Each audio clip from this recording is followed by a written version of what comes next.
বিভিন্ন প্রতিষ্ঠান garments mill factory থেকে চাঁদাবাজি যারা করত, চাঁদা যারা তুলত, আওয়ামী লীগ তো পালিয়ে গেছে। এখন এই চাঁদাবাজি লুটপাট বন্ধ হয়েছে কিনা? হয় নাই।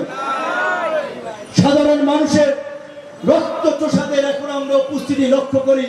এইখানে এক ভাই বলেছে তেঁতুলিয়াতেও পাথর তুলতে গেলে নাকি শ্রমিকদেরকে চাঁদা দিতে হয়। এই চাঁদা কারা তুলছে?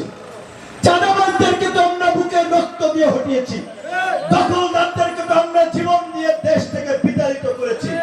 তাই এখন চাঁদাবাজ দখলদার কারা?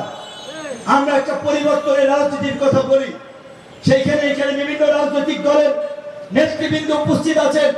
আপনাদেরকে বলি, আপনাদেরও যদি স্বভাব চরিত্র আওয়ামী লীগের মতো হয়, ভোট কিন্তু হয় নাই, সামনে আছে জনগণ, কিন্তু ভোটের মাঠে তার জবাব দেবে। তাই আমি আপনাদেরকে বলছি, এই পঞ্চগড়ে 1 নম্বর আসন বাংলাদেশের, এটা একটা ঐতিহাসিক জায়গা।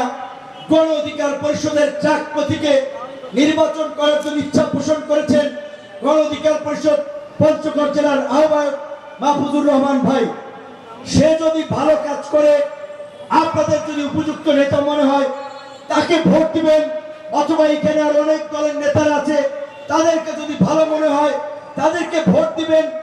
আপনাদের সামনে অপশন আছে, আপনাদের সুযোগ হয়েছে প্রকৃত মানুষকে জনপ্রতিনিধি হিসেবে নির্বাচিত করার, প্রকৃত জনপ্রতিনিধিদের মাধ্যমে এলাকার উন্নয়ন করার, সমাজের শান্তি শৃঙ্খলা প্রতিষ্ঠা করার।